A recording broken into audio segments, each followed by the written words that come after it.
For sure. It's your boy, TIMKINZ, the number 3.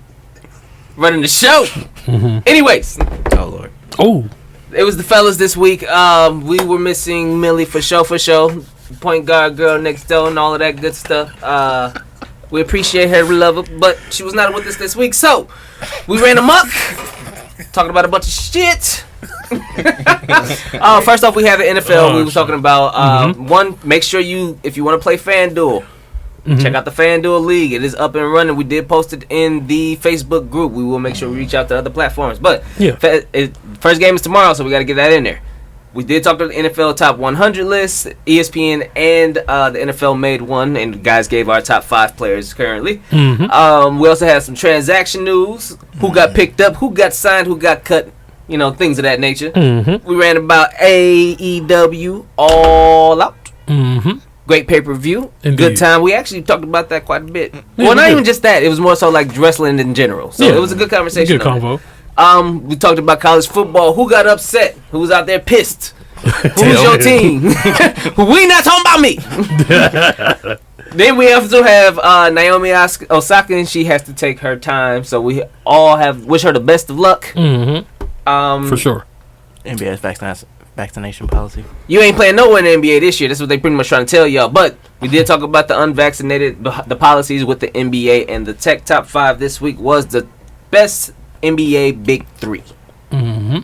Don't forget, we talked about moral support. Moral support. You need some support. Just listen to the end. You know. Oh my God! You gotta make it all the way to the end. Though. It's literally at the end. Yeah, make it to the end. For sure. Enjoy.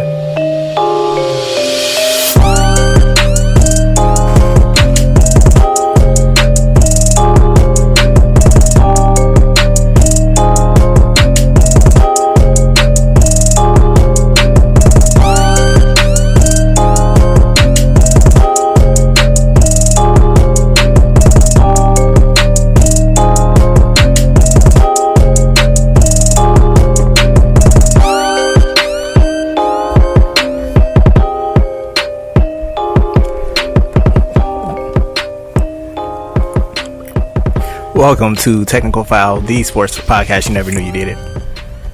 It's your boy TIMKINZ, the number 3, aka Ass Ketchum, aka Mr. Give It To Me. We skipped over Millie. She won't be here this week, but this is episode 215. 216 of Technical File Sports Podcast. You never knew you needed. Carlton starting early. I'm the RJ. Only known as the RJ. Oh, thank you. And not joining us this week, as Tim mentioned, is Camille Monet, the point guard of the crew, real life Teak Phil Larkhart, girl next door. Hold it down for the ladies that love sports. There you go. Oh shit. This is me. Oh yeah. And it's your boy K. It's Dooch, fam. It is your boy K Harris, the gentleman, le gentleman, the everyday gentleman, 24/7. But better known as K Diddy. Take that. All right, fam. So. You can find us on our social medias. We have an Instagram and a Twitter. That's at Technical File, TECK. Don't forget to put the K on that motherfucker. You're damn right. We also can find us at www.technicalfile.com. That has a link to our Facebook page, Technical File Podcast. Mosey on over to Technical File Pod Overtime, which is our group where you can join in with the listeners, fans, and the fam. But do not forget, we are on the YouTube Technical File Podcast. Even if you don't see our faces, you can hear our voices. We everywhere. But like I say every week, man, if you guys enjoy being a part of this amazing Tech File fam, share it everyone you know. Your mama, your daddy, your uncle, your granny, your baby mama, baby daddy, your husband, your wife, them all. Everybody, whoever, wherever you're listening right now. The person next to you be like, hey, tap him on the shoulder, be like, yo, I'm listening to Tech File. Hey, yo. You should listen too. Check this out.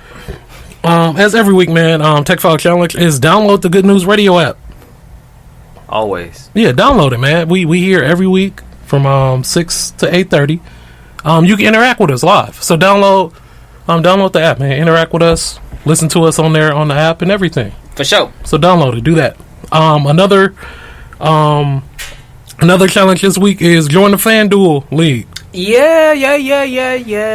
So that's the challenge. Let's go to Fanduel League, man. Let's get this popping. Yeah, the league's all set up and stuff like that. We did put a notice in the Facebook group. It does have to go to the Twitter and the Instagram. But the technical file, Fanduel League, is currently up and slots are available. We do need, it's 12 per week. Mm-hmm. Right now we have 3 people. So you can go ahead and join that now if you didn't know it was available. And we'll make sure we get the word out everywhere else. Mm-hmm.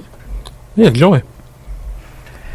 You know, as always, wherever you find podcasts, you can find us. That includes Apple Podcasts, Google Play, Stitcher, SoundCloud, Spotify, iHeartRadio, Himalaya, Like a Player, Wooshka. See, I tried to do it from memory. I got to pull it up. Okay. I'm dropping the ball. Who I forget? Close. Amazon Music. Amazon Music. Yeah, it was there. iHeartRadio, and the award-winning Good News app. Good news. Like Ken said previously, join us on the Good News app. That's where you can interact with us live. Mm-hmm. You can tell us that we doing a shitty job. You can call us out. You can argue with us. You can rep your squad. Do whatever you need to do. You know. Just bring your 2 cents. Exactly. Leave them on the table. Bring your 2 cents. All right. So, you want me, should I just roll with it? I mean, I wasn't done. Okay. Go ahead. Keep on going then. I'm sorry, XJ. He excited. Big Carlton energy. But obviously, wherever you're listening to this episode now, you can find us as well. While there, make sure that you like, subscribe, rate, and review. 5 stars or better helps us, and we appreciate it. Now, top listening cities. Number 1, it's not the hometown. It's actually Columbus, Ohio. Hey, Columbus, Ohio. Welcome back. Yep. Number 2, Milwaukee, Wisconsin. There you go. They don't get no perms. They need to be number 1. Y'all got to be number 1. They get a womp womp. No browns. Number 3 is actually the home of Zion Williamson. Spartanburg, South Carolina. Oh, Spartanburg, welcome. Okay. Number 4, the town, Oakland, California. Oakland, welcome back. What up, though? Number 5, H-Town, Houston, Texas. Hey, Houston. Hey. Welcome back. Everybody love Houston. Number 6, Corpus Cove, Texas. Corpus Cove, welcome back. Yeah, always around sometimes. Mm-hmm. Always around sometimes. Number 7 is Ken's favorite, Ashburn, Virginia. Ashburn, Virginia. Welcome back. Hey, I'm telling you, I'm taking a trip out there soon, man. Y'all still need to let me know what I'm supposed to do when I come out there. Let him know if it's safe for him to go there. Yeah, let me know that too. Shit. I'm just gonna show up and like, hey, ain't shit to do out this motherfucker. Number 7, Kenosha, Wisconsin. K-Town. Hello, neighbor. Welcome back.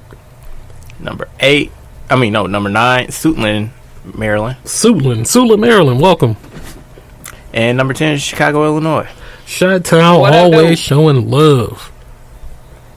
International listeners. So if you're new here, this is where Tim greets our international listeners in their native tongue. So first off, we got trusty Belgium. Good old trusty old Belgium. Salute. Next we have Germany. Welcome back. Hello. Australia, welcome back. Hello, mate. You were early on that one. UK. Hello. Hello, Governor. Yeah, Governor, not mate. Russia. Welcome.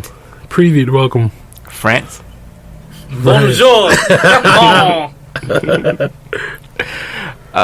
Jamaica. Hey, Jamaica. Welcome. See, so I got 2 things here, but one of them said hello. It says hi or hello. But then there's another one that said wagwan. I think that's patois. Hey. But they also speak English, so. Yeah. So, hello. Ireland. Welcome back. Do we have... Oh, did he do it? Did he do it?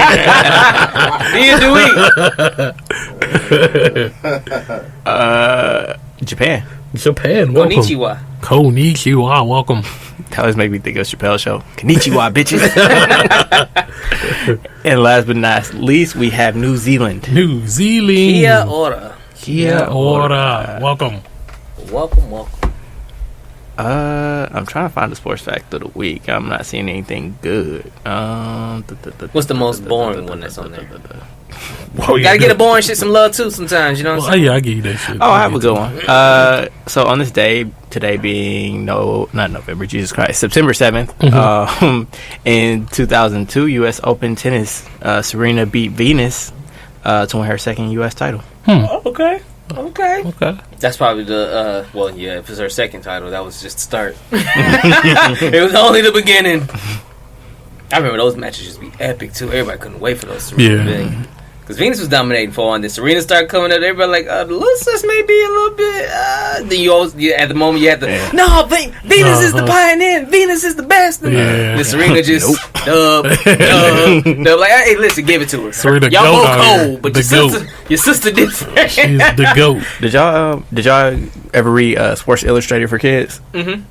Yeah, so I had a subscription when I was a kid, and like, Venus, like I heard about Venus first, so it was just like, oh, this black girl coming in killing tennis, and then I was like, oh, like you said, like you just assume, like, oh yeah, she the tiger, and then it's like, oh no, she got a little sister, she's way colder. Right.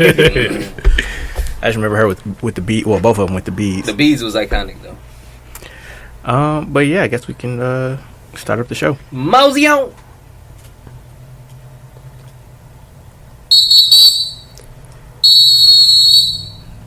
Now, if Camille was here, she would say this much more excitedly than I'm about to, but football's back.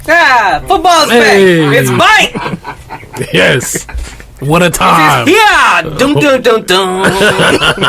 Are you ready for some football? I am excited. I truly am excited for football. Like, football has always been my shit. Like, the sport that I usually dove deep into. NBA started taking my attention last year. Yeah. Well, probably the year before that, but like it's slowly been garnering more of my attention. But the sport that I typically like dive into is football. Yeah. So I'm excited for football to be back. I'm here for it. We open up on Thursday too. We do. Who's Cowboys and the Bucks. Yeah. That's a great way to start the season. That's gonna be a good game. It's a great way to get the first dub for the Buccaneers. You know, damn, shitting on Dallas already. Bro, they ain't got no damn defense. Hey man, the Buccaneers got defense. They got offense though. They got the Buccaneers got defense too. Yeah, man. You can't call them out, man. Like they can't stop no damn body. They on Hard Knocks this year, bro. They got to do something. Hard Knocks bump. Yeah, you know. They gonna get their shit off. When was the last time a team on Hard Knocks actually had a damn good season? Hey man, it's the actually, Cowboys. You know what? The Chargers did. It's the Cowboys, man. They gonna get their shit off. Chargers had a pretty decent season last year, or maybe it was just Justin Herbert. Yeah, it was just him. I think it was just Herbert. I'm pretty sure they had like a top 13 pick or something. Like, did they? I thought they was fighting for a playoff spot towards the end of the year. It was just Herbert. I may have forgot. I can be misremembering. You know what I'm saying? Like we've talked about it all season, but before the season starts, how y'all feeling about your squads? Oh, we straight, man. We out here. I'm looking at Super Bowl. Yeah, Super Bowl. I think we're gonna hit the Super Bowl. Oh, okay. I don't know. Can you say that about your squad, sir? I could. You know what? Don't start stuttering and shit.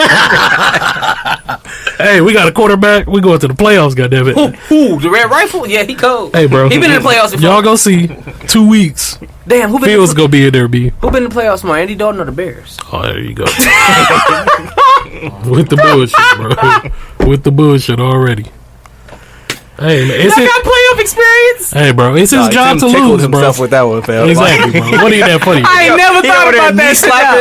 I ain't never thought about it today. Like, damn, y'all may have been in the playoffs almost as much as Andy Dalton has. Hey, man, we here though. Where y'all at? We here. It's his job to lose. But seriously, like, how do you feel? Like, how confident are you? Like, where are you? Like, okay, out of 17, if they hit X benchmark, you'd be like, that's a good season. Like, where would you put that at? If we get 10 wins, I'll be happy with that. But if they get 9, you'd be like, that's a disappointment. Yeah. Okay. Because last year we was 8-8, so I feel like if we can get 10 this year, yeah. I mean, you have a winning record at 9-8. Yeah. That's all that matters. As long as we get a winning record. Hey, we was in the playoffs last year. So a winning record this year would be a success. Yeah. So I'm realizing how I asked that question wrong. So, like, what would make this season a disappointment for you, Tim? If we don't make the Super Bowl. So NFC Championship game again, it's like, nope, not good enough. That makes sense. Shit, we've been there 3 years in a row. Yeah, I was like, that makes sense. That makes sense for you. Like, if we don't at least, I just want us to get there. Like, of course I want us to win. Shit, get there. Let's see what the fuck happens. So you think they gonna be filming this whole season? Because you know it's like the last the last dance. It's 2021. Everybody's filming everywhere, anyways. They getting the documentary ready and shit. Yeah, it's gonna be on his Lifetime special. And Rodgers gonna be talking mad shit this season. He's gonna have his Jeopardy little side show and shit. Hey, I don't care. I picked him up for 2 fantasy teams. I was like, I want him to get his shit off. I do not give a damn. And he See, that's how you hedge your bet right there. Like, if they have a bad season, that's good for you. If you have a good season, that's it's good like, for you. Exactly. And even a bad Aaron Rodgers season is like, I take it. I take it. So, actually, that kind of doves right into our next topic. The NFL released their top 100 list. ESPN also put out a list. So, first we'll start with the NFL one. So, the top 10 in reverse order is 10 Josh Allen, 9 TJ Watt, 8 DeAndre Hopkins, 7 Tom Brady, 6 Devontae Adams, 5 Travis Kelce, 4 Derrick Henry, 3 Aaron Rodgers, 2 Aaron Donald, and number 1 Patrick Mahomes. Okay. And then the ESPN list is 10 Travis Kelce, 9 Josh Allen, 8 Devontae Adams, 7 Jalen Ramsey, 6 TJ Watt, 5 Tyreek Hill. Sorry. 4 Russell Wilson, 3 Aaron Rodgers, 2 Aaron Donald, 1 Patrick Mahomes. Yeah. Damn, you ain't even had Mr. 2K up here on the ESPN list. Who's Mr. You said 2K? who? Derrick Henry. Oh, you said on the ESPN list? Yeah, he's on the NFL list, but not the ESPN one, which is interesting. Yeah, Russell Wilson should definitely be in the top 10. Because why? Because Russell Wilson is cold. So his numbers 11 through 20. They all cold, but Okay, so do you agree with either of these lists on who the top 10 players are? Or which list do you more agree with? Let's see, because which one tickles your fancy? Tickles. I mean, I can see Kelce being number 10, but not number 5, bro. Who had him at number 5? NFL. The NFL list. But they got Derrick Henry on there. Jalen Ramsey is nice. He's one of my favorite corners. But I see Packers fans trying to make it an argument that Jair is better than Jalen. Where you stand? no, Jalen's still better until Jair gets his, because he had last year was his Pro Bowl year, like his All Pro year. Do it again. Jalen had more than one. But I mean, it's more about like who's better right now. You know what I mean? Like that's talking about like the last couple of seasons. As of right now, they're both literally like on par as far as the talent goes, as far as the coverage goes, as far as like not giving up touchdowns or yards. Really, like Ramsey just talks a lot. Jair really don't. Like he does when you ask him. Like if you ask him about what's going on, he's like quiet confidence. Yeah, like don't come to him and ask him like, "Oh, who's the best?" I'm the best. Fuck you mean? But he's not finna be out here boasting about it. You know, like unprovoked, just gonna be like, "I'm the best." Yeah. Jalen Ramsey. Yeah. I'm gonna go with the shit. He high up there, bro. Actually, go with ESPN list. That's the list I'm going with. Yeah, I think I'm gonna roll with the ESPN. I mean, like my opinion don't matter that much, but I think I'm more in line with the NFL list. Like Tyreek Hill at 5 was aggressive. This is true he too. cold, though. He put hella stats up last year too. But better than Devontae and DeAndre? No. I mean, Devontae Adams, like, arguably is the best wide receiver in the league. For the second year in a row. Yeah. So, you can flop, swap them out. Yeah, I'm gonna roll with the ESPN joint. But, no, it's gonna be good, man. It's gonna be a fun season. I feel like there's a lot more parity this season. I think I've said that a bunch of times, but I mean it's the NFL, but true. But I feel like this is it's close. It's getting, that gap is still closing up some. So that's pretty dope. Like you ain't got the crazy Patriots. Like everybody thought the dynasty was gonna be the Chiefs. That was different because of course you always have injuries. Now we'll see what goes on now that the Patriots dynasty is done. The Chiefs quote unquote dynasty isn't started. Honestly, like I mean 2 Super Bowls in 3 years. Yeah. 2 Super Bowl appearances in 3 years. 3 years, yeah. That's about as close as we get to a dynasty. Like taking out. If they make it again this year, then I'll have to eat crow on that one. But I mean, but then you can't really be a dynasty if you're not winning it. So we'll see. If they get there again and they lose it, like yeah, then it'd be like the Packers. Y'all can make it. Can y'all win it? But I mean, everybody was like, I would rather make it than not get there at all. You know what I'm saying? Yeah. But it's gonna be fun. I am truly excited for Jameis Winston. My barber pissed me off, bro, because he was out here talking. He said Mike McCarthy is one of the greatest coaches of all time. Shit. And he said he's the greatest play caller between him and Sean Payton, the greatest play callers in NFL history. He was tripping. What made him say that? I don't know. He was smoking coke. What? What made him say that? Barber, man. Yeah, I'm like, bro, you tripping. But he really he had us going to bat, or at least had me going to bat for Jameis Winston. Because he was a bum, I was like, no, the talent has always been there for Jameis. It's always been there. I was like, you could question it. He said he ain't got no leadership ability. First I said yeah, then I'm like, nah, he had to grow up. He had to grow up. He's still in crab legs and shit, but he had to grow. And then I was like, well, the last year, fuck him in the pussy. So if you think about Jameis Winston, he probably found a way to work it back. Yes, found a way in. Pause. So famous Jameis. So I'll put it like let's phrase it like this. Bruce Arians' offense is an aired out offense. Yeah. You got to be able to throw the ball downfield, and he's going to take shots. That's his philosophy. Yeah. Jameis Winston last year was Bruce Arians' first year with the Bucs. Jameis Winston's last year was the year he threw for 5,000 yards and 30 touchdowns and 30 picks, which is also Bruce Arians' first year. That was also the year he threw the most picks. Because before that, it was like 19, 15. 1 year he had 11. Yeah. But I was making the case that, okay, you got a brand new coach, brand new offensive coordinator, brand new philosophy. Yeah, you got Mike Evans and you got Godwin and all of them cats and stuff like that, which is why Brady wanted to go over there in the first place, because they had that. Yeah. But with all that changing for Jameis Winston, and he was blind. Yeah, he was. He said he was blind. He got his eyes fixed. You got 30 touchdowns and 5,000 yards. Yeah, you got 30 picks, but you got 30 touchdowns and 5,000 yards with somebody who's saying he was blind. Exactly. The way he was looking in this preseason, them throws were gorgeous. Yeah. I feel like Jameis Winston may have a monster year. I'm looking forward to it. So I'm excited to see him play this year. That explains why I'm excited to see Jameis for Winston. Sure. You definitely well, you definitely can't call him a bum. Like, people got to relax about that, because like if you go back and look at his stats and look what he's done, like even in Florida State, like he's nowhere near a bum. Like, he can play. And then he got his eyes fixed now. Like, the man, he got the LASIK. Yeah, he out here. I had a friend attest to that. They like, man, just go ahead and get LASIK, man. Like, just go ahead and get LASIK, bro. Like, it's the best thing that's happened to me, man. I was like, that's scary, bro, because I heard a lot of horror stories from that. I was scared they said they leave you woke. They're like, they didn't like numb it like that. He's like, no, they numb you to hell. I was like, well, maybe it was one of the military cats lying to me, because that man said, no, you woke. They'll numb you up really because it's real light. And I'm like, bro, fuck out of here with this bullshit. They expect somebody to stand still while you're doing something to their eye? Hell no, ain't nobody go. Like, they prop it up. Yeah, I heard horror stories. So, but he said no, it's not like that. It would be good. So we'll see how it does wonders for Jameis this year. But I think Thomas is out, ain't he? I believe to start the season. Yeah. And he lost Emmanuel Sanders. Yeah. Shit.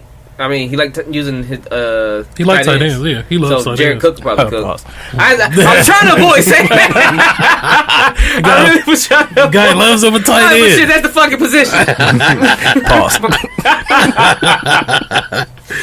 It's gonna be good. Keith from the Good News asked if we have a top five. I'm assuming talking about NFL players. Our personal top five. Yeah, we can go real quick. I'll get mine. At 5, I'm gonna go. Where am I gonna go? At 5, I'm probably gonna say. I don't know. All right, 1, Patrick Mahomes. 2, Aaron Donald. 3, Aaron Rodgers. 4, Russell Wilson. And then 5, I'm gonna go Derrick Henry. Okay.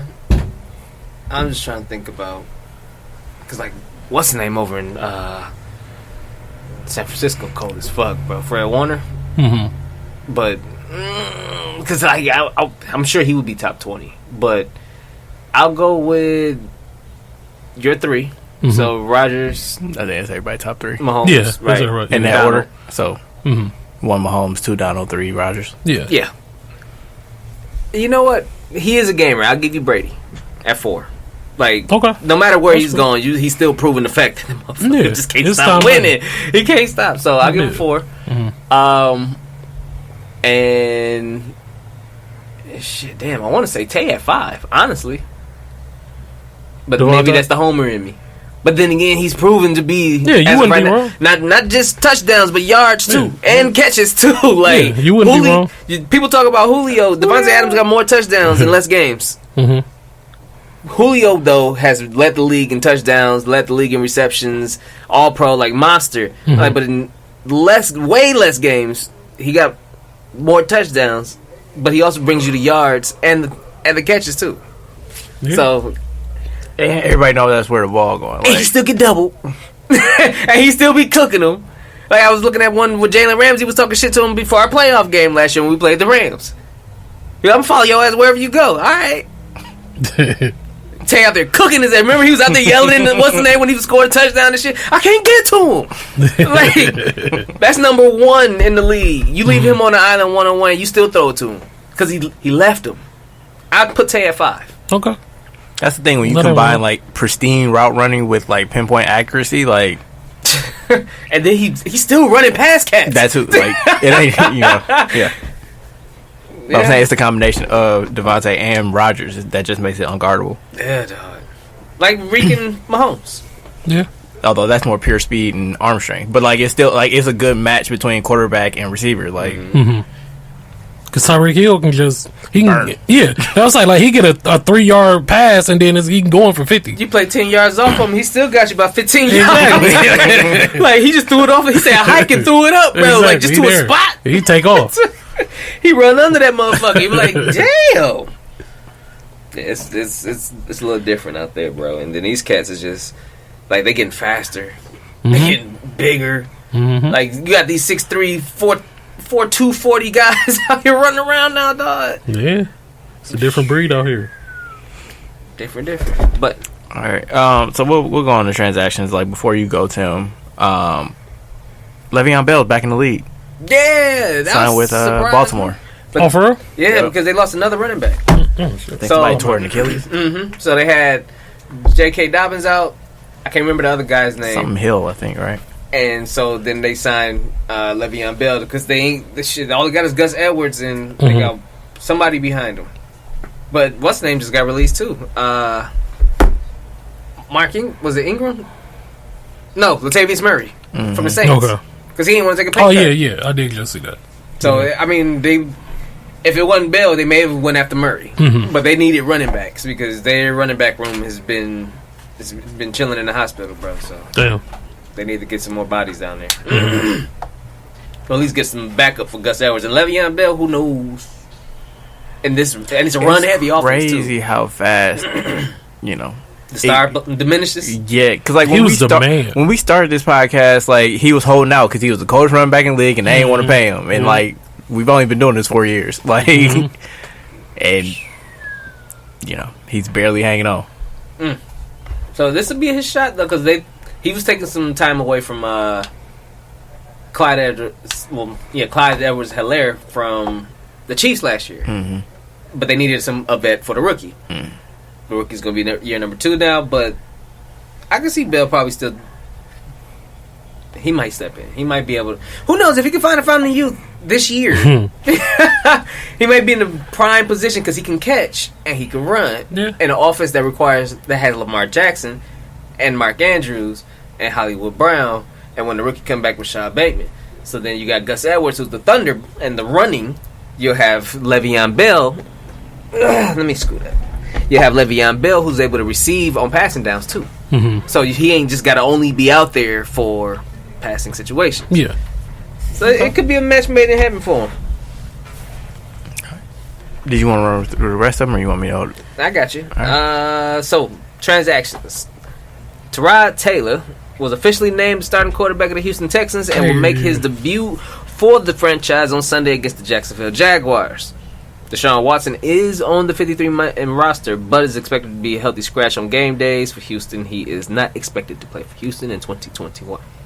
As I talked about earlier, Mark Andrews and the Ravens actually have a 4-year, $56 million contract extension. Congrats to him. He is one of the best tight ends in the league. Lamar just got to throw it to him a little more. And don't overthrow him, because if he didn't overthrow him in the playoffs, they would have been on to the next round. But say la vie. And then that's the injury we were talking about, Justice Hill. And then they lost Justin Hill. Ooh, that was the number 3 back. So they lost the number 1 and the number 3. So Gus Edwards had to automatically step into 1, and Bell probably would be number 2 or 3, or he'd be number 3. But he could probably work his way to 2. NBA transactions. Atlanta Hawks. Clint Capela agrees to a 2-year, $46 million contract extension. He already had 2 years left on his contract. He is now set to make $82 million over the next 4 years. It's like, shit.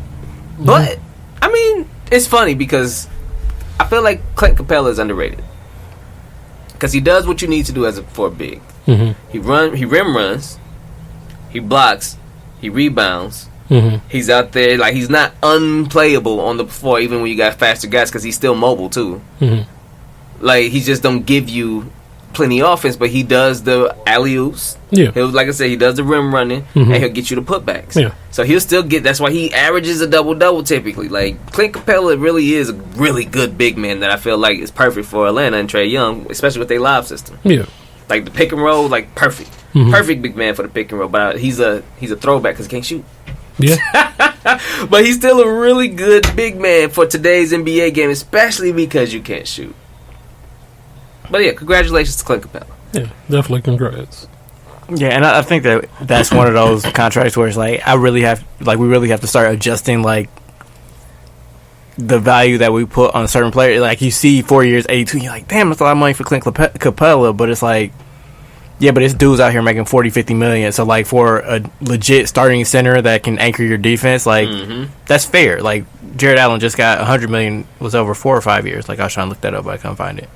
I can't remember exactly. But either way, I think it was a 5-year extension. Either way, like, that's $20 million for a starting center. Like, that's the going rate. Like, and Clint Capela's around like 19 and a half. Well, you said 4 for 82, right? So that's 20 a year. So, you know what I mean? Like, that's just, you just got to adjust your thinking. Like, whereas somebody back in the day, that probably would have been like a 10, 12, $15 million player. Like, now it's 20. But he was already averaging more like 18, 19 million a year, wasn't he? Because they gave him that big ass contract in Houston. This is his second extension, and they only gave him an extra 2. But granted, he does still already have 2 left. So, I mean, that's still not bad though. And to put it in perspective, Kevin Love gonna be making 31 next year. So gross, bro. Gross. That's gross. I'd rather have that's ridiculous. Good old Clay. 30 million. That's ridiculous, bro. Dude, LeBron be plugging people, fam. He do. Yeah, you play for LeBron, you get paid. He get his guys paid no matter what. Let's Contavious Caldwell Pope, Tristan Thompson, J.R. Smith. Yeah. Like, come on now. He get his guys paid if he like you, or he bounce you. Real quick. Get up out of here, B. I was like, we seen Wade and them. He was like, hey, you my guy, but back to Miami you go. Yeah, bro. Like, that whole Cavs squad, before the trade deadline, they blew that whole team. LeBron was like, nah. I tried, because that was his first friend attempt. He's like, yeah, let me get on my guys. You know, we all older. We'll do this before Wade get out. Does that sound familiar? Hey, bro, relax. Relax. I already knew. They had Derek. Wait, it was LeBron, Derek Rose, one Rondo on that squad. Like, yeah, damn. Bounced on everybody. Yeah, everybody got.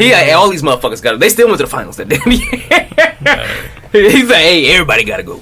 So be wary. Like, speaking of Wade and Cleveland, like, I saw a fun thread where it was like, post a picture of something that looks like a Photoshop but isn't, and it was like all these old legends that were like on teams where you like forgot that they were on that team, like Wade in Cleveland and Patrick Ewing in Seattle and Hakeem in Toronto. And, Patrick Ewing was in Seattle. Yeah. Damn. See, the picture I saw was LeBron was going up for a layup, and somebody was literally hugging his hip while he was finishing at the rim. And somebody was like, describe this picture more legendary photo than this one. And somebody put Shaq dunking on the whole net. No, the whole squad. I was like, yeah, bro, the whole team. Like, Shaq was another Keith Van Horn, get your ass under here too. Hey, Keith Van Horn, that was my dude, bro. I just found the thread, man. Like, they got Mitch in a Pro Bowl jersey. Like, Trubisky? Yeah. Hey, he's a Pro Bowler, B. Damn, he was? Yeah. Fuck! He was a Pro Bowler, bro. My man was a Pro Bowler. Let's see, Boozer on the Lakers, Emmitt Smith on the Cardinals, Boozer. Joe Montana and the Chiefs. Oh, yeah. Wade on Chicago, Shaq on the Suns, Favre on the Vikings and the Jets. Amari played for Dallas, apparently. Who? Jesus Christ, I don't remember that. Amari Stoudemire. He did? When did he play for Dallas? Shit, it must have been the end of the career. I swear I don't remember that one. Yeah, they got a couple for Dallas. Was the Matrix still there too in Dallas? Did they team up again in Dallas? I swear I don't remember that one. Yeah, they got Amari, Doug Christie, Derek Fisher, and Paige. I don't remember any of them playing for Dallas. What the fuck? Damn, I do not remember none of that. T-Mac on the Spurs, Iverson in Memphis, and Detroit. Wasn't Max supposed to get a ring that year? One cast mad. That's the year the Spurs were supposed to win, some shit like that. Was that LeBron? I think that was the year that they lost on that Ray Allen shot. It sure was, and everybody. It was a lot. I remember a lot of cats was here because all the Mac fans like he was supposed to get his. It was conspiracy theories. LeBron. Yeah, Jesus Christ, Gary Payton paid for the Celtics. I remember that. I remember that. Yeah, I do. The glove. They got a bunch of Jerry Rice on the Seahawks, on the Broncos, on the Raiders. I feel like it was another one. He was cooking everywhere he went, even when he was old. Hell yeah! But they should have had Jordan in the Wizards jersey. They do, but like I mean, you've seen that one. Like you don't like Pedro Martinez played for the Phillies. Yeah, I remember that. He was still throwing heat too. John Starks on the Bulls. John Starks. OJ on the 49ers. Gary Payton on the Bucks. Anyway, we digress. Gross, bro. That was worse. I wish I forgot about that. That was terrible. Fuck ass trade. Damn, that was a shitty trade. Anyway, moving on. Stanley Johnson. Free agent forward Stanley Johnson has agreed to a deal with the Bulls. They have more rangy, athletic guys on their perimeter. Most of these signings right now are basically like people coming into camp and like they fighting for like a last. They got Derek Jones over there now too, though. Yeah, a last roster spot. And Stanley Johnson always give people like a run for their money because he usually mentioned either they got 10-day or they signed them for a little bit to the two-way contract or some shit. But Stanley Johnson usually gives somebody an issue. I mean, he's 6'8", 2 some rangy, and athletic. Like he can't play basketball, but he has the prototype body. It's like if we can teach him, we might have something. Free agent guard Dennis Smith Jr. has signed a deal to attend training camp with the Portland Trail Blazers. I think spoke him up a couple weeks ago, maybe a month ago. It's just, again, speaking of stars burning bright and real fast, like damn. Free agent center / forward Marquise Chris has agreed to a non-guaranteed deal with the Portland Trail Blazers. Okay, so they're not signing nobody for Dame. I mean, they got Larry Nance. They're not signing nobody for Dame. Larry Nance is nice. But that's it? He's a good pickup, though. That's it? I mean, unless they're going to trade CJ, like, I don't know who they're going to bring in. Yeah. Like, did Cummington stay? Yeah. And then what's the name resigned? Norm Powell? Yeah. Yeah. So they can't trade him right now because he got restrictions. Until, like, what? It's like... I mean, I guess Nurkic and CJ are your trade possibilities. And then you probably are just making a lateral move because, you know, like, you ideally you would want to add to them, not ship them out for a player that's going to be like equally as good. Yeah. What you think Bagley worth? You think he'd be good over there? Bagley hasn't proved anything yet, so I don't know. Like, I don't know. Like worth a flyer, yeah, but I mean, is that a better option than Marquise Chris at this point? Like, I don't know. Like neither one of them showing anything in the NBA. Like at least Chris was somewhat decent in Golden State. Yeah, you know, I forgot about that little quick run he had with them. Yeah. We shall see. The Nets have waived Alize Johnson, and he has agreed to a 2-year deal worth $3.6 million with the Chicago Bulls. Another rangy forward. And I liked him over there with the Nets. He was like y'all Taylor Horton Tucker story. He was a fan favorite. Guys like, oh man, get Alize in there against the Bucks. Tucker can ball though. Tucker's a baller. Did you call him Turner again? Huh? You called him Turner again? No, I said Tucker. Didn't I might have shit. I don't know. And you don't even know who you talking about. I was listening back to our free agent episode, and like you could not get Taylor Horton Tucker name for shit. Like you kept saying like different names that start with T's. Niggas know what I'm talking about. Do that. We really didn't. Trying to figure it out. 7-time NBA All-Star LaMarcus Aldridge has been cleared to play again, passing all of the necessary tests, and the Nets are leading in signing Aldridge. So, now they have bodies. They got a little squad over there. I like them. Who? I like the Nets. Oh. Yeah, they did end up signing him after he abruptly retired in mid-March. Not mid-March, mid-April, due to a heart scare. But he received a full medical clearance from his doctors and NBA doctors, so he'll be back. That's dope, though. I'm glad he healthy and can actually play. They pairing him with Paul Millsap too. Like I said, they got some big bodies now. Yeah, that's what I say. There's some dogs on there. Like, you ain't gonna put no big ass motherfuckers and body us no more. But they old bodies though. Right, that's what I was saying. Like they kind of going into Lakers territory. I'm not even throwing shots. I'm just saying like they're signing people that are names, and it's like, oh yeah, like if he still got it, like that's a good pickup. But if he don't still got it, like then you got DeAndre Jordan again. Yeah. Sorry. Yeah. Hey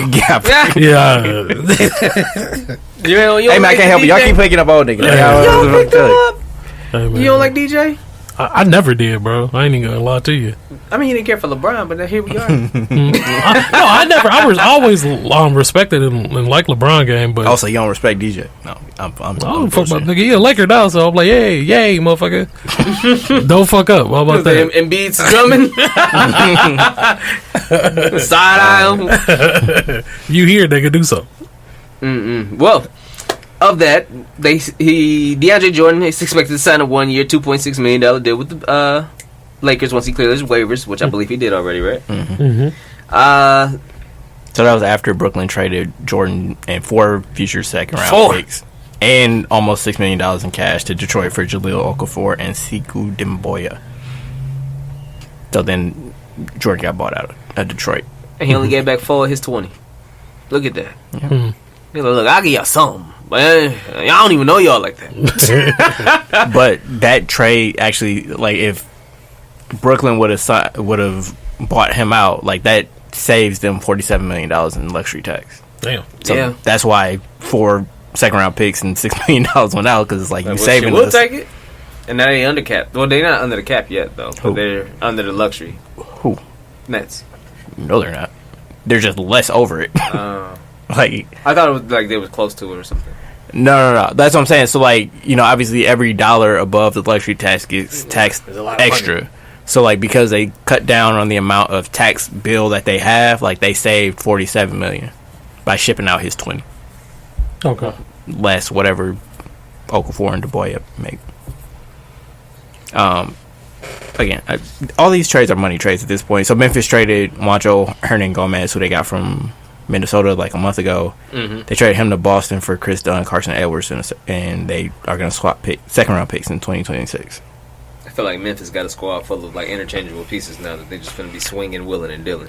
Let's see. So Memphis, they bought out Rondo. Did they buy out anybody else?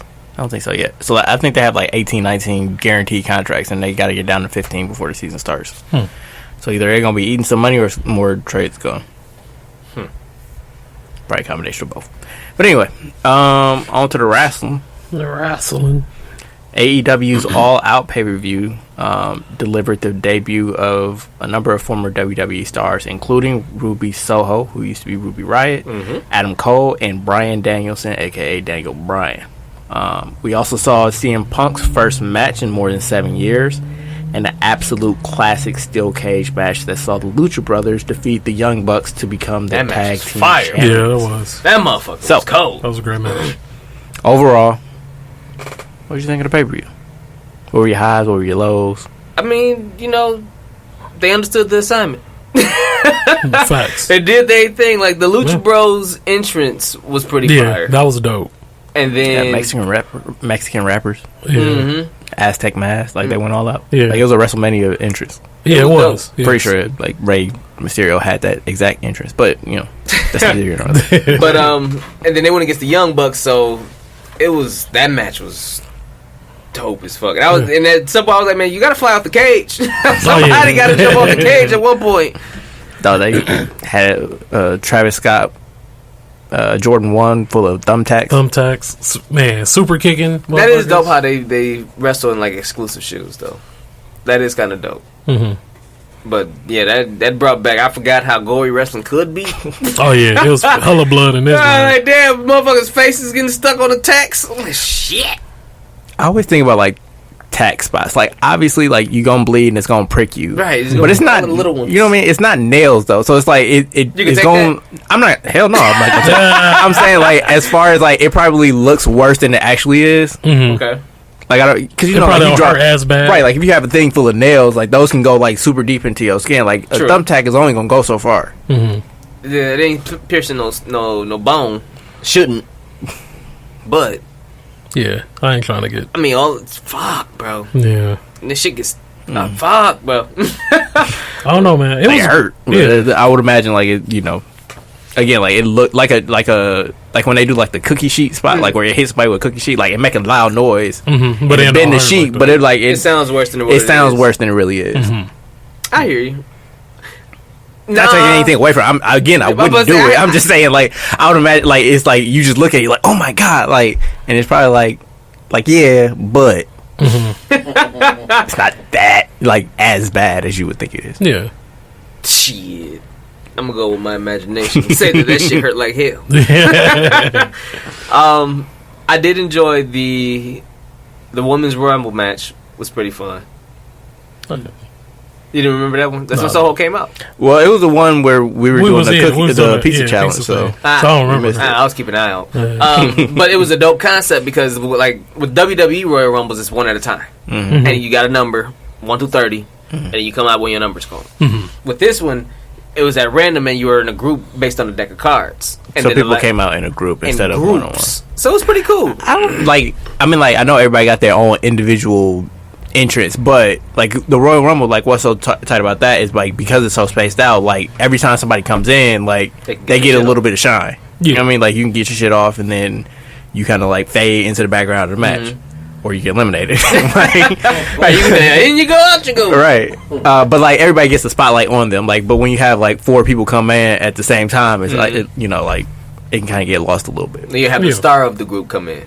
Like you have this group featuring Jay Cargill. But again, like it's like if you're a wrestler in the match, it's like no, I want my own little 90 seconds or whatever like it is. Like fair enough. Yeah, no, fair I enough. give you that. Give you 5 minutes of fame, and for the rest, like it builds more anticipation for the viewer too. But for them, like this is like a little bit of a match in a big ass pay-per-view, whereas Royal Rumble, like that's the whole point of the pay-per-view. So like they get a little bit more time. So I get it. Yeah. Fair enough. It's a way to make a truncated version of a Royal Rumble, I guess is what I'm saying. Anyway, so two questions for y'all. One, like there was a lot of hype about the CM Punk Darby Allin match going into it, and like obviously it's Chicago, so like the atmosphere is gonna be great. But like the match itself, like what were your thoughts on it? Did it deliver, or were you kind of left like I don't know? I thought it was a good match, but I wasn't. It wasn't like, oh my god, that was just a fantastic. Like, but I thought it was still a entertaining match. I won't say it was like, I give it like a B-. I've seen people say like it was slow. There was but again, like I guess you got to take into account that was his first match in 7.5 years. So I mean, he's been working off some ring rust for the show, but it's not live crowd, different opponent, like actual spots and stuff like that. And Darby Allin he just want to just you hit him, he throw his whole body into that. So this is your first time seeing that live CM Punk match. So what were your thoughts on it? Because of like the excitement and like the build up to the match, I'm not gonna say I was disappointed in the match because I went back and watched like him and Cena, and like I've watched matches where I was like, oh shit, I know what he can do. But yeah, like I said, I guess it was cool for it to be his first match, and I'm kind of glad it was with like Darby Allin, if that makes sense, because I've been watching him and seeing like how he is and how they like really building him up and everything like that.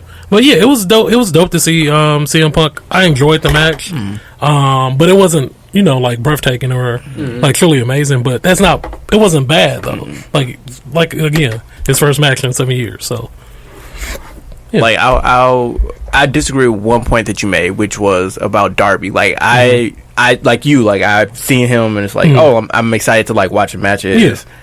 but like putting the two of them together, it's like they're both supposed to be faces. Like it's Punk in Chicago. Like it's kind of gonna like the beauty of like Punk in Chicago is that it's a big ass crowd that is completely for him. So like you would want to put that up against somebody that they're already rooting against. Like it's kind of like what's the guy? You know what I mean? Like people want to like root for Darby. You know what I mean? So it's like true. I'll give you that. So like the big, you know, like the big spots were kind of like lessened a little bit because you're like, oh damn, that means Darby gonna lose. You know what I mean? Like it kind of take like having a face versus face match is kind of weird. True. I mean. I'll see what they was trying to do. But I guess like if if they're presenting more of it like a sport as opposed to a story, like sometimes you're gonna get face versus face or heel versus heel. Like it don't really matter. But I really do like the records, like because like for us who didn't necessarily watch all the promos and the card getting built up, they coming down. You're like, oh damn, he's 17-7. His last okay. Yeah, he was like on the winning streak. Right, yeah. Like seven matches in a row. Or some shit. Like I think Darby Allin was on a 10-match win streak. Like when you come in, you're like, okay, that kind of plays a factor into the psyche of the match. Like man, dude's kind of been killing lately, or man, dude, look at his record. Garbage. Yeah. But everybody had a winning record that night. Yeah. So it was pretty. I thought that aspect was dope. Adam Cole, baby. Yo, that's gonna be my next question. Okay. So, like, what did y'all think of like the debuts at the end of the show?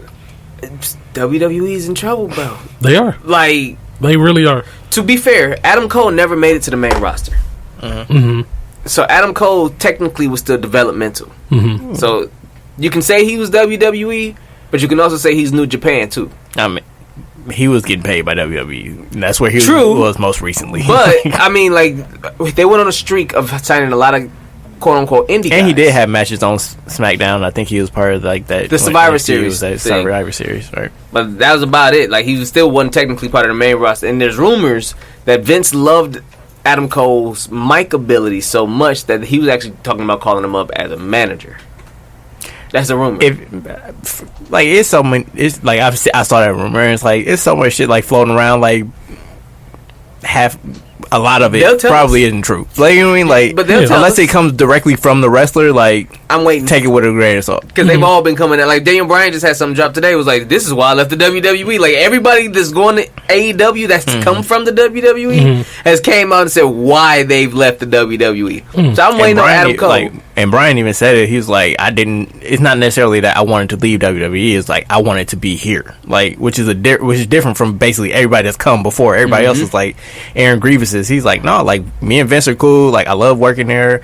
They were willing to let me work outside of the company. It was just I saw what they were building here, and I would have kicked myself if I didn't get to be a part of it. So that's what Mick Foley actually said today. Mick Foley came out with like a little minute and a half video that said WWE's in trouble. And pretty much he was stating exactly what you just said, is the fact that WWE has always been the pinnacle, like that. Like if you where make everybody it ascribed to be Mount Olympus, so to speak, like you trying to work your way to get up there. Yeah, you make it to WWE. I don't give a fuck what I did throughout my career. I was working for Vince McMahon.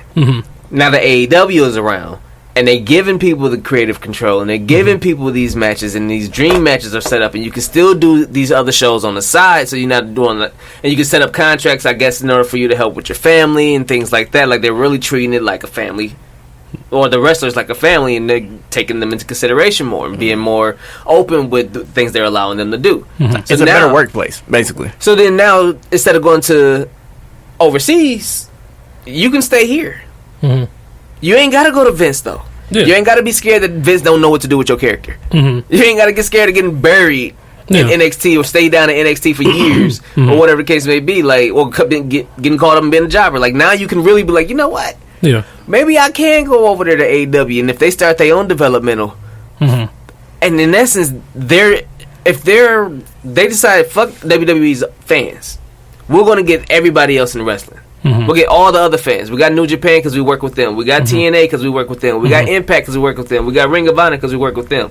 We got everybody else's fans. So WWE can keep y'all shit. Yeah, we're going to take over the world with everybody else. Yeah, that's why Vince is in trouble. And I feel like me as a wrestling fan that hasn't watched so much, but like lately because of AEW, like I've been watching more. Like I have never been like this excited about wrestling in a long ass time, yo. And like for y'all that don't know, like Adam Cole and Kenny Omega are my two like favorite wrestlers. That's Malik's favorite. Yeah, and like for both of them, like to be together, that's dope. Like literally, when I saw Adam Cole come out, I don't give a fuck about WWE anymore. Like, and that's the god honest truth. Like, I don't never have to watch a pay per view. I don't never have to watch SmackDown, Raw, none of that. Like, I literally spent $30 for a T-shirt that night that says the All Elite baby and all of that shit. Like, I don't give a fuck about that's what they did, and I know I'm not the only one. And you're not. You're not. Shit, Sam don't want to see nothing about WWE. Yeah, like, I'm straight. She don't give a fuck. Because watching Raw and then just watching this show, I'm like, no, what the fuck is this, bro? Playing devil's advocate, and the devil don't need an advocate, but like, I do wonder if this may be a good arrangement for all parties involved, like, as opposed to like yes, WWE is losing a bit of its market share, but I wonder if like they can now focus on the things that they actually want to, instead of being like, you know, cater to everybody. It's like, if we can just write, like, the hardcore wrestling fan, like, y'all have an alternative, y'all can go do that and stop bothering me about like, oh, you need to push Daniel Bryan, oh, you need to push Seth Rollins, oh, you need to push whoever. It's like, now I can have the product that I want, like, I can put it on like the show that I want to. So like, them revamping NXT now to be like more of a developmental, where they basically like teach people how to like teach athletes and, you know, bodybuilders or whoever, like, how to become wrestlers and be like the wrestlers that we want. True. As opposed to bringing in all these small guys that we don't know what the fuck to do with. Even like, though they cold. Even though they cold, but it's still like, it's not part of like their aesthetic. It's not part of what they want. So like, they're kind of doing it like holding their nose, like, I don't want to do it, but the fans are calling for it. It's like now, as opposed to like, they can do like all they family friendly shit that they want to do, or, you know, like bring in the big ass muscle brown wrestlers that can't really wrestle, but they look like superheroes. Like now, you know, it works for them because it's like, okay, we can focus on what we do well, which is building stars and all that shit. And like, y'all can go and be like your little flippy wrestlers and do all that other shit, which appeals to certain people, but may not, like, other people might not care. You know what I mean? Like, so like, everybody can have like their own wrestling show, and they don't have to necessarily be like one is better than others. Just like, I prefer this one. Yeah.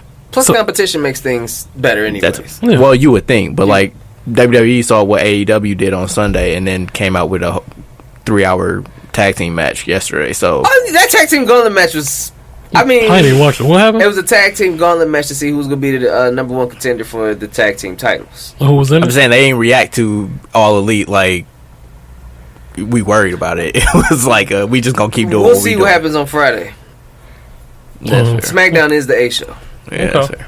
So what's next for AEW? Like, who's the next person? Now they got to build. That's rumored to come in, or are they done? And they just build from Bray now? Wyatt's still out there. Yeah, so that's the biggest name out there, basically. Okay. Like, Braun is still out there. Okay, I'm just saying, like, who's still Braun might come back to the WWE. But like, another thing with the AEW, like, they may be getting into the territory where we've been doing this too long, but they may be getting into the territory where WWE was a couple years ago, where it's like, you got too many guys. Like, can you actually like focus on? But they say they're not throwing the bag at everybody though. Like, that's the difference. Like, but they are, like, they have brought in a bunch of big you know what I mean? Like, so like, think about when AEW started, like, who was at the top of their card then? Like, yeah, Moxley and Omega are still on TV, but like, and what happened to like Ty? He was Ty whatever in WWE. Ty Dillinger. Yeah, there you go, dude. Or like Neville, or he's still around. No, Neville's in a bunch of factions. There's a bunch of factions. So okay, let's put it this way: I didn't see him on All Out. So like, that's my point of reference. Pac. Oh, that's Pac. Okay. Yeah, Pac been I was around. Him and Hangman. What's the name? Dude wasn't on the show. Yeah, like, Hangman Page. Yeah, Hangman Page went on there. They probably. I like Dude too. Yeah, Hangman Page is dope. This is true though. But like, bringing in Bryan, bringing in Adam Cole, like, you doing all these cross promotions with other promotions. Like, what about the dudes that are there to help you build from like year 1 to 3 or whatever it was? Like, and then Cody got to come back. Do you have enough? Cody, yeah, he got to come back. Well, maybe that's why Darby Allin went against CM Punk. That's they them were just trying to get him on the show. Like, hey, you know, this is our young guy. We got a lot of faith in dude. And that's the thing. Like, they did, like, all the WWE ex-WWE guys that were on the show were basically fighting like dudes that weren't in WWE. So like, Christian was going against Omega, or Paul White was going against whoever the fuck he fought. Like, yeah, I remember. I don't know who do it, but like, it is like, you know, like, they are doing a good job of pairing like new guys with the old with established guys. They don't want to come over because a lot of them coming over like, I don't want to bury cats. Like, I want to just help build this up. Kind of, but like by virtue of like CM Punk having a 10-minute segment every week, like that's 10 minutes that Adam Page ain't getting. That's 10 minutes that Pac ain't getting. But do you continue that though? Like that can't happen every week now. He got his first match out. Huh? He'll probably only be on the main show now. Yeah. I was like, but you still got. But are you paying Stevie? I don't want to hear him talk every week. I want to hear him talk to not be on TV. Well, yeah, but I want to hear him talk every week like that, like how he's been talking. To be honest, we'll see. That's problems that they gonna have to figure out. You know what I mean? Like, cause like there are certain people that are gonna be like, no, where's CM Punk at? Like, I watched this show. But then, like, who does he feud with next? Like, do we go straight for Kenny Omega?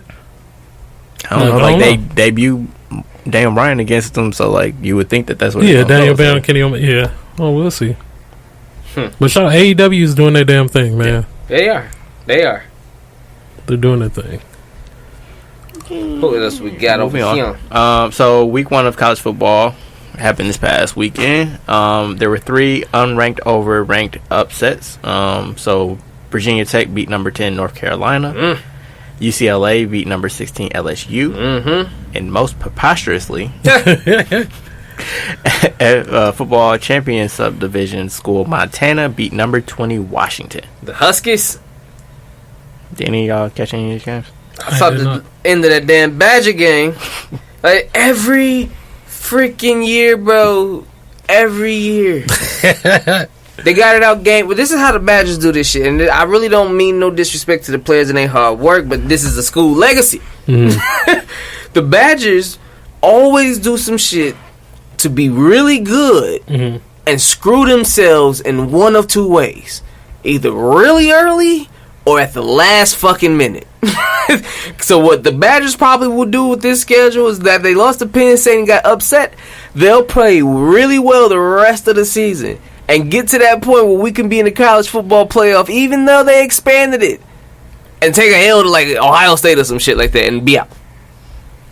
I mean, that sounds like the story of a team that's good but not great. Like that's what they program me. It's like you can't like you it's kind of on you if you expect more. It's not slander. They're not an Ohio State. They're not a. But they're a very, very powerful program that has been. I mean, they don't have the history of trophies. They're successful in the grand scheme of things, but they're not upper echelon. I won't say trophies because we do have trophies. Big national championship, right? That's what I'm saying. Like certain programs have ceilings. Like it's fine. Like be cool where you at. Like I don't know. Nah, bro. We need all of the chips, bro. I need them to get their shit together. Like aside from offensive line and running backs, like they don't recruit top end talent at the vital positions. The quarterback is a dual threat. He was like, but he's not like he wasn't considered like a top 5 quarterback or a top.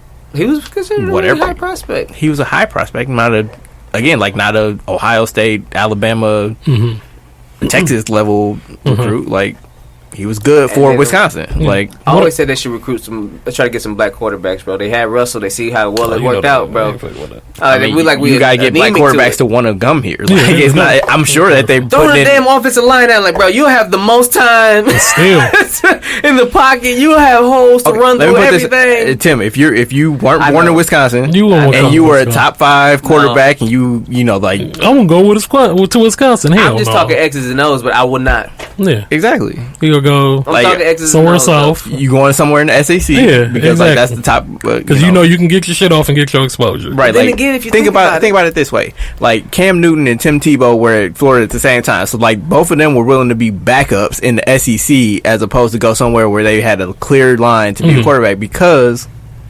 Like that's where the top competition is, and it's like if you can succeed there, like you set basically.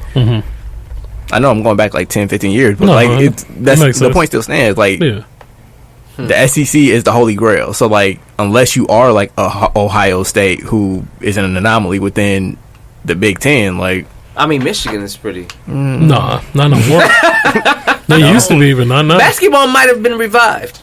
Because we're not talking about basketball right now, I'm just talking about like all their. Well, no, like I mean, like basketball is different. Like the ACC is probably the best conference for basketball. But no, you're right. OSU is literally like, and that's because like they had the advantage of being in Ohio, which has like outside of the South probably has the best high school football scene. So who are your teams? Football is just the Badgers. It's Wisconsin. Okay. I also have an affinity for Penn State. No, my Florida or something. No, my Florida State. Yeah, see, I knew it wasn't gonna be somewhere here. No, my Florida State. Wisconsin and Penn State. Winston, Yeah, of course. Y'all had Javon Walker. Y'all remember him? He was Florida State. Yeah. So I fucks with Chris Winky. I fucks with Florida. Yeah, we had some people. We had some people down at Florida State. Oh shit! But yeah, I tried watching that Wisconsin Penn State game. I just like I'm already whatever about football, and like college football is just that shit is unwatchable. It's like college basketball. It's the equivalent. Sometimes you be like, bruh, like what is this? And other times you're like, damn, that was a hell of a play. When it's good, it's good. But when it's bad, it's rough. Unwatchable. It's rough. And these coaches be making multi-million. So after a post-match interview, after a post-match interview, after her third-round defeat, Naomi Osaka said that she's planning to take a break from tennis to focus on her mental health. She said, "I guess we're all dealing with some stuff, but I know that I'm dealing with some stuff. I feel like for me, recently, when I win, I don't feel happy. I feel more like a relief. And then when I lose, I feel very sad. I don't think that that's normal. I'm kind of at this point where I'm trying to figure out what I want to do, and honestly, I don't know when I'm going to play my next tennis match. Sorry." She also noted during the interview that her on-court anxiety has presented itself in acts of frustration, like slamming her racket on the court when things aren't really going her way. "I was telling myself to be calm, but I feel like maybe there was a boiling point. I'm not really sure why it happens the way that it happens now." So, yeah, I guess there's not really more to say than just, get well and come back when you're ready. Yeah, most definitely. Mental health is, you gotta make sure that you're right. Like, even though, it does, she's, one of the greatest in the world, but your mental health means more than anything. So if your heart not in it or you're not in it at all, you just got to step back and just do what you got to do for yourself. Right. And props to her for being able to identify that. Yeah, exactly. That's probably, the hardest thing is being, you spiraling out of control. This is basically, cutting that off before it even gets to that point. It's like, no, I'm not right. I need to chill. Because it's now it's slamming rackets and getting frustrated. And, if you leave that unchecked, it can lead to even things worse even worse. Right. Yeah, but definitely sending her positive energy, man, and praying for her for real. So definitely want her to, get better and get well. Ditto. I was like, you laughing at that? Unvaccinated NBA players in markets with local requirements, so that's New York City and San Francisco specifically. San Fran. That's Knicks, Warriors. Will not be allowed to enter home arenas or facilities for games or team activities conducted there unless there is an approved medical or religious exemption. So this follows local governmental policies, meaning that unvaccinated players on the Nets, Knicks, and Warriors are not allowed to play at home games. Visiting players are exempt from the vaccination requirements in New York City and San Francisco. So we're getting real close to the point where it's it ain't mandated, but it's mandated. In a minute, you ain't finna be playing nowhere. Damn near. I mean, Texas and Florida, I'm sure you'll be cool regardless, but the rest of the NBA, you could probably have some issues. Did y'all, so I wanted to get your take on it. So you heard all the turmoil all offseason about Aaron Rodgers, right? The whole story and everything like that. And he said he never meant to slam the Packers organization. And I wanted to know your your opinion on that. That's literally what he that was the whole purpose of what he did. Was to say fuck He wasn't trying to single out nobody or nothing in particular, and he didn't mean to slam the organization. But I know Eric J ain't really give a shit about his job. He ain't really believe his diva hype. Bro, just play. I don't want to say shut up and dribble, but we saw what you did all summer. It's fine. You got your way. Just leave it be. So if we win the Super Bowl, do that change his idea? Does he stay? Changes what? No, he don't he have to be gone regardless of anything? No, I'm saying doesn't it make sense though for him to regardless, just all right, I'm gone. No. If he wants to, sure, but if say we win the Super Bowl. Okay, let me say this. Like, I guess it will kind of be like KD going to the Warriors, like, but in reverse, essentially. So, like, with KD, it was like, if the Warriors had won that year, there's no way he could have went to Golden State, right? Mm-hmm. Theoretically, like, if he, you know, because like his whole thing was like, we ain't win, you know what I mean? So like, I had to come here and help them win a title. Like, that's the only way you can really rationalize it, and he still caught slander for it. Right. So like, for Rodgers, like, does that take away like his thing? Like, I just want to go somewhere to win. Like, that was what gave Brady the outs, because like they hadn't won, right? Mm-hmm. Like, Brady wasn't going to win the Super Bowl and then leave New England, most likely. Like, even regardless of how frustrated he was. Like, you got to come back and defend your title. Mm-hmm. True. Or you got to go search somewhere to win a title. Like, the title is the only way you can kind of really get out of, you know. Yeah, because, I mean, if you win it, then you could also hit them with the, all right, I did my due diligence. Let me go. Again, like, that would be his personal rationalization, but, like, would fans accept that? Would the media be like, okay, well, you know, that's fine. Like, he did what he's supposed to do. Like, we're kind of like with PJ Tucker. Granted, it's different because Rodgers been here forever, but in the essence, a lot of us were cool. Like, hey, you know what? He came here, he did his job. We got him to help us win the title and play some damn defense. He came here, did that, got us a chip. He's granted, yeah, sure, he went to Miami, but you can't be too mad at him. But I feel like part of PJ's thing was he apparently wanted to come back, and the Bucks didn't offer him enough money to stay, which is different. And because it's like it's Aaron Rodgers, like that would be like, I don't know, John Kuhn going to be like, I'm going to take the money and go to Miami. Like, you'd be like, okay, cool, thanks. Appreciate it. No, I wouldn't say no damn John Kuhn.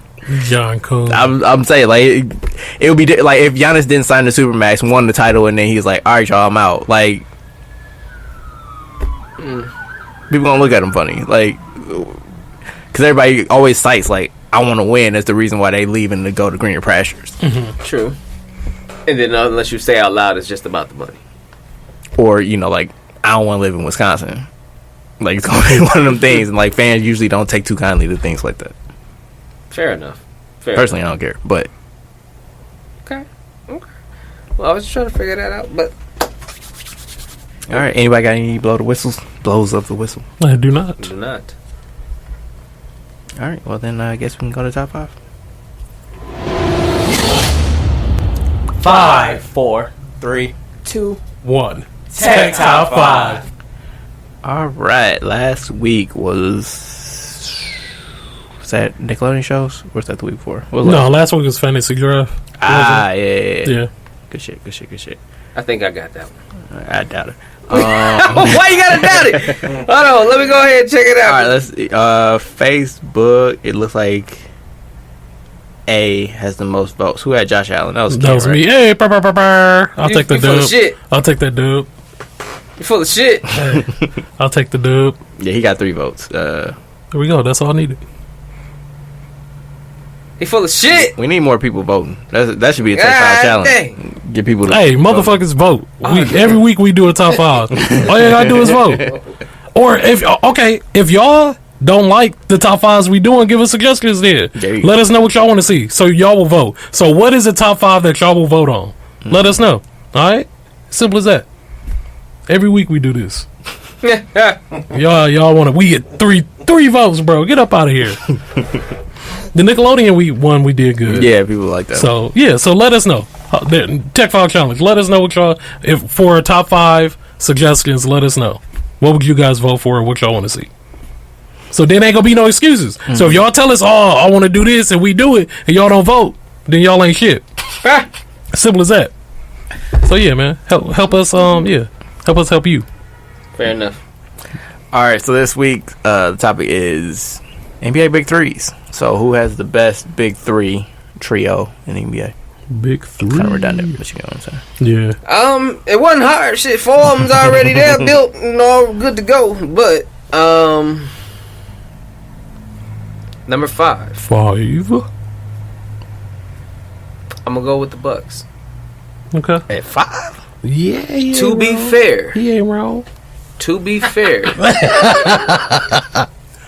no, Phoenix at 5. Here you go. Bucks at 4. Now you wanna? Because our Big 3 just beat they Big 3. That wouldn't make no damn sense. Okay. Yeah. So Phoenix at 5 because I mean they are a really talented Booker, Paul, and Aiden. Like, and they just gonna keep on, like, especially Booker and Aiden. They just gonna keep growing. Who knows? Maybe Aiden extends that shot out to the 3-point line more consistently, and all of a sudden he's a stretch big, and now he's a real problem because he had that little mid-range jumper. He got a nice little shot. So I feel like them growing, especially coming back hungry, because they got to the championship, and not to mention Phoenix did have one of the best records in the West last year. So it's not like they were a fluke or anything like that. Like, it literally was a season-long ass whooping that they went through the West. Season-long ass. Like, from start to finish. So, I'm going to go with Phoenix at 5. Okay. The champs at 4. The who? The champs. Oh, okay. I ain't stutter. I said it loud and clear. The champs is here. Okay. The Bucks. Yeah, for now. At number 4. As much as I love my guys, I do understand that there are limitations with this big 3. So, with number 3, I'm going to go with the Lakers. Okay.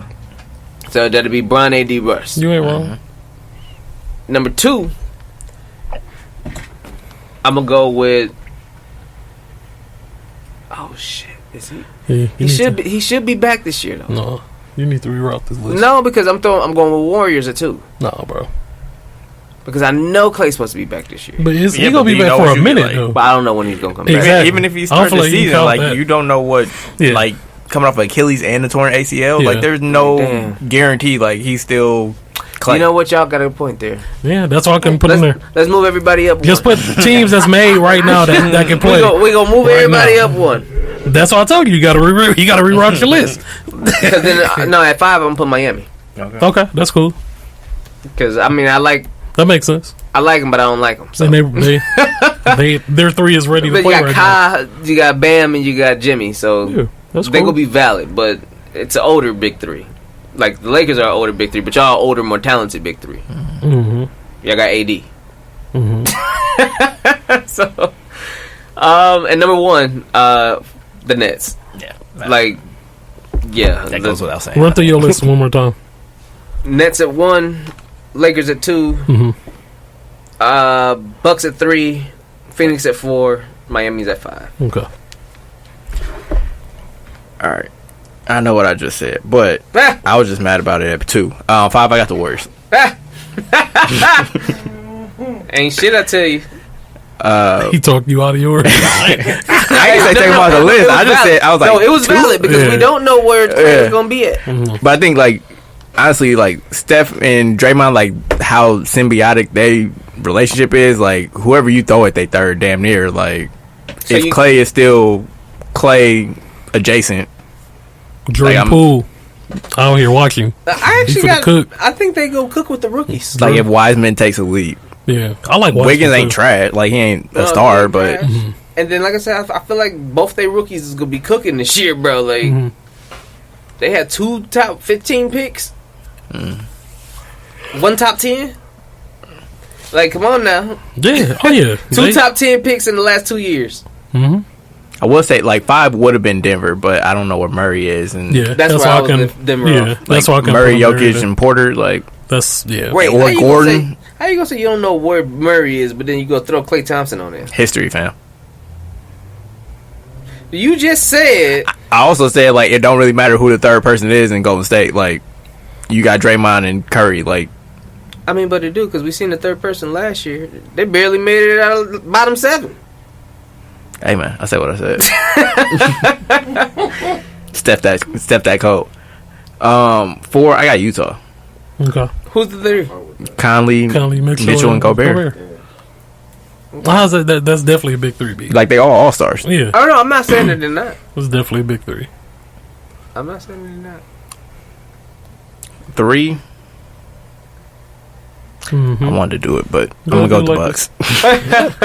You wanted to put them at 1?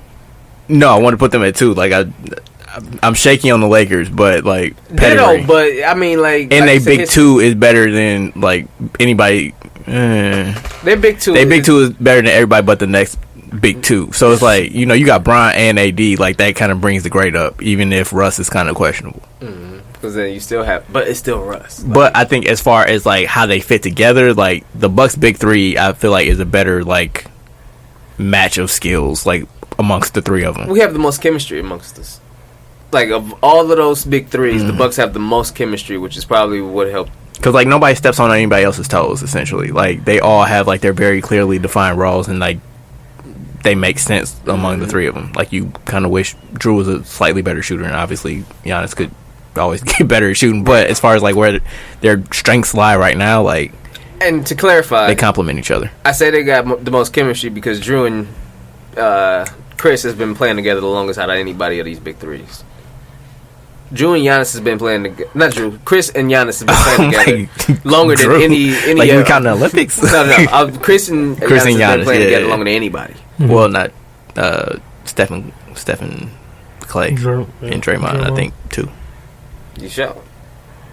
Yeah, I think so. Because Draymond was 13, so I think he's the same length as Giannis, as Chris and Giannis, and then Steph and Clay are back from like 11, I think.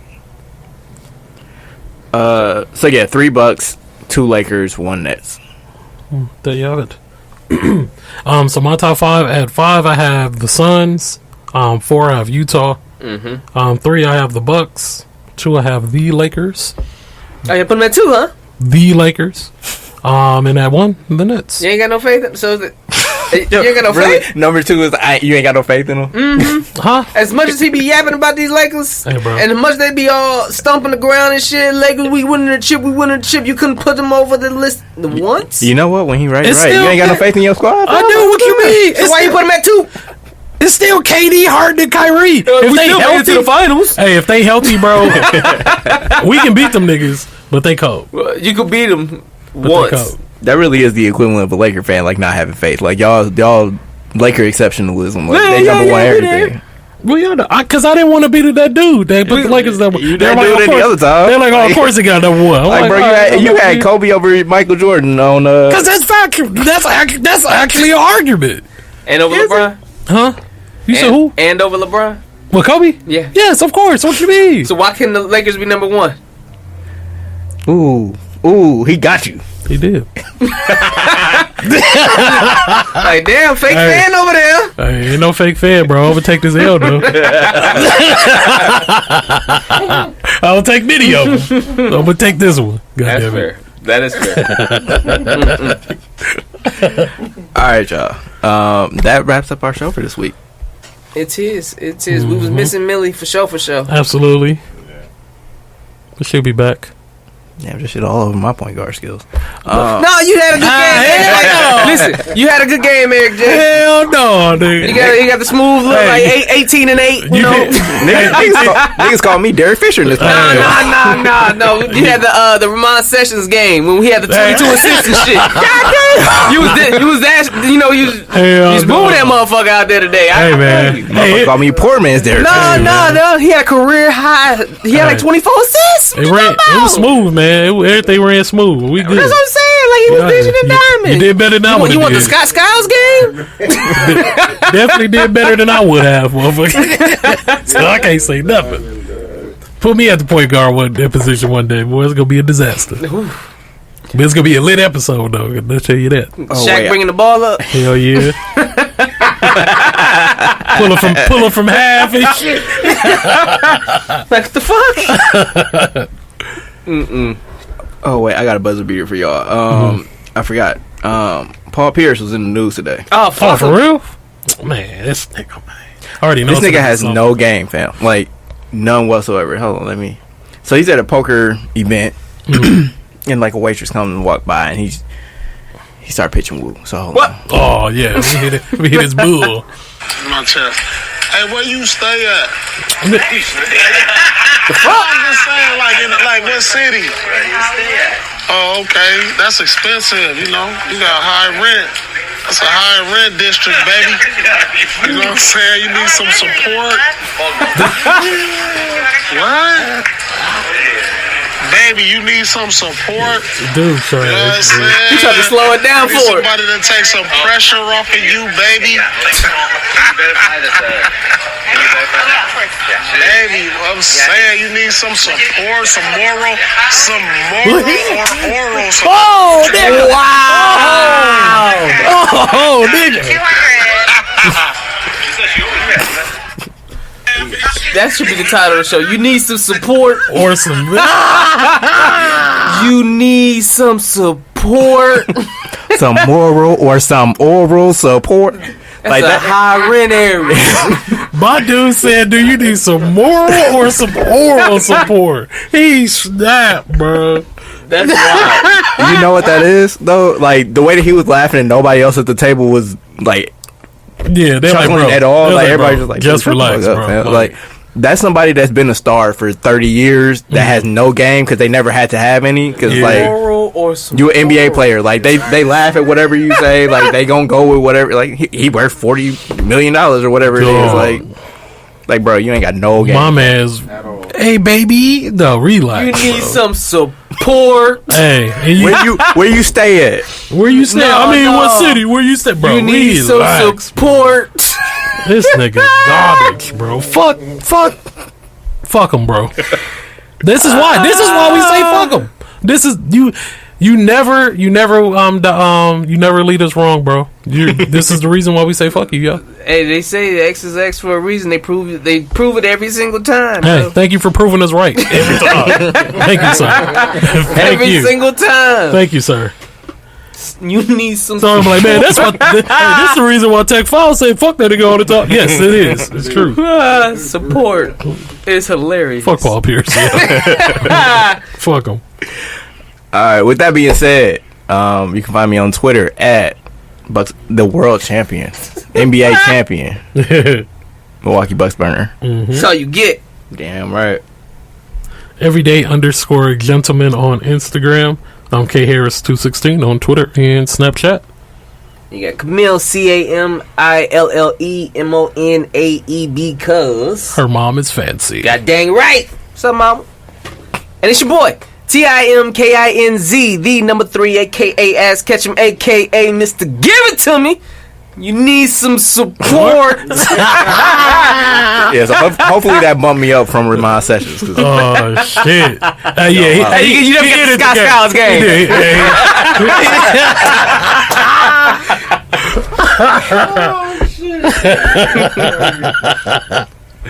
Peace. This has been a presentation of the Breaks Media.